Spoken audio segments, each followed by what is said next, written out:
गढ़ी खुदाबख्श में शहीद बेनज़ीर भुट्टो की 17वीं बरसी की तकरीब और शहीद बेनज़ीर भुट्टो की 17वीं बरसी वज़ीर-ए-आला सिंध मुराद अली शाह जो है वो भी वहाँ पर पहुँचे और वो खिताब भी करेंगे। आपको बताएं कि जो बरसी की ये तकरीब है गढ़ी खुदाबख्श लाड़काना में और मीडिया से गुफ्तगू जो है वो करेंगे मुराद अली शाह भी।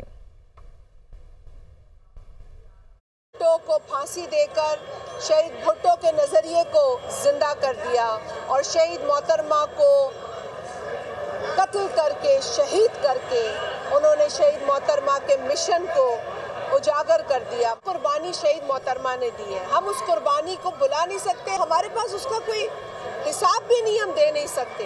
पाकिस्तान को आज भी दहशतगर्दी का सामना है।